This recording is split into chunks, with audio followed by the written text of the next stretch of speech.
Yesterday announced in a tweet that he was disbanding his manufacturing advisory council as well as a strategic and policy forum.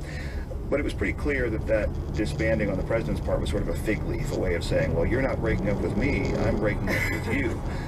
Just the day before, Trump had boasted that for every executive who left one of his advisory councils, there were many more willing to take their place. So that obviously is not the case. And this is a challenge for the president, who, remember, ran as somebody who was, a successful businessman. There was also an interesting United classes.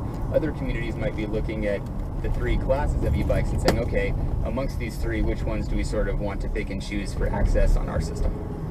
Any other communities you'd point to that have taken more draconian measures? But what's really interesting is what's happening in some of the mountain communities. Because some bike paths up there run through federal land in addition to either municipal or county land, e-bikes have a separate set of regulations on federal land, and so they're considered motorized vehicles on most federal land management agencies. To get consistency within their sort of network there in this odd atmosphere of having... I understand that others have throttles and can keep going even if I don't pedal, is that right? Yeah, that's true. There's really two types of motor power on products in the marketplace today. One is that pedal assist style bike, like you said, and there are two speed varieties within that category, a lower speed and a higher speed.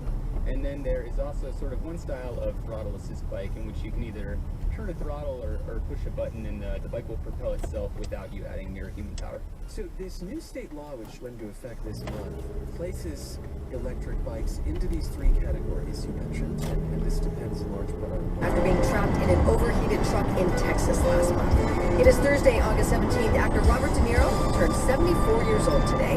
The news is next. Live from NPR News in Washington, I'm Forger Coleman. President Trump is renewing his defense of Confederate monuments amidst growing calls for their removal. NPR's Scott Horsley reports Trump is repeating arguments he made during a controversial news conference earlier this week.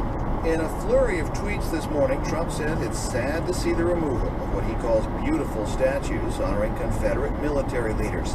Trump argues the history and culture of our great country is being Monument to be covered up. It's a monument to segregation. It's a monument to human bondage. It's a monument to sedition and the breakup of the United States of America. The base of the memorial is now wrapped by a plywood barrier to hide the inscription honoring Confederate soldiers and sailors. Birmingham resident Mark Dillon. Results from the state's tougher new standardized tests show Colorado's 3rd through 9th graders have made some improvements. CPR's Jenny Bundine reports. Leg of his Asia trip brought him to Seoul, South Korea yesterday. His remarks there were a far cry from President Trump's comments over the weekend, threatening North Korea with unprecedented fire and fury.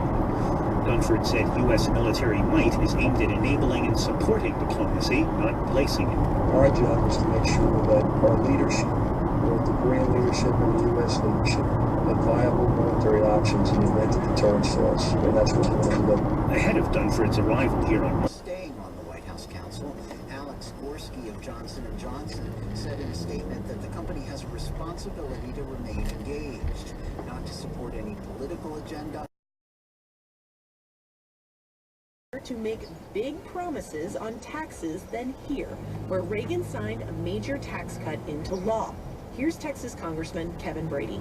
And we are focused on and moving forward legislation this year, bold legislation to reduce taxes on every American and grow jobs and paychecks nationwide. Brady will write the House tax bill that's expected. Our Marist poll that finds that some 62% of Americans think Confederate statues should remain as historical symbols. But here again, the president is suggesting that the white nationalist protest in Charlottesville was fundamentally about a statue when it was really a pretext for a rally aimed at expressing white supremacist views, with some of those in the... We are strengthening the stone, and we also have a report years back when one of the Ministry of Land officials went to one of the protected areas. The community pounced on him. And Mark Davis was sitting next to the memorial in Lynn Park. He says it should have been removed a long time ago, in a respectful way. Seems like people want to take offense at,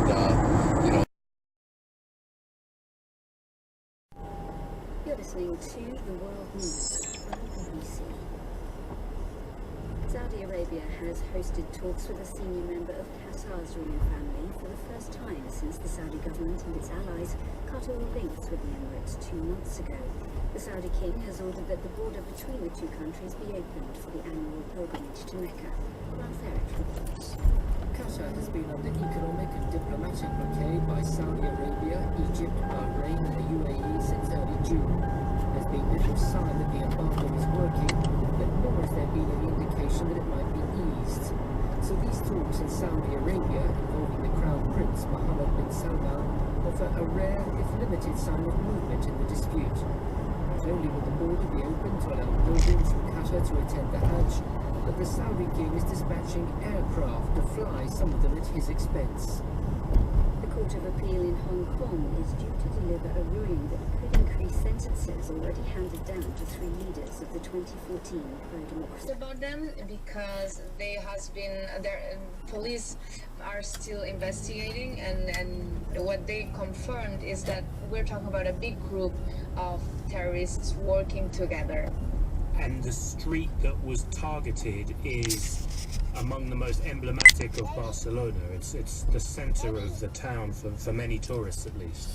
Correct. It is not only a touristic spot, as you said, but also a very crowded street. There's a lot of people here from Barcelona who have their establishments in their restaurants. You're listening to the World News on BBC. Saudi Arabia has hosted talks with a senior member of Qatar's royal family for the first time since the Saudi government and its allies cut all links with the Emirates 2 months ago. The Saudi king has ordered that the border between the two countries be opened for the annual pilgrimage to Mecca. Reports. Qatar has been under economic and diplomatic blockade by Saudi Arabia, Egypt, Bahrain and the UAE since early June. There's been little sign that the embargo is working, but nor is there couple of years. They cannot stop all attacks happening. It's an almost a lot into space.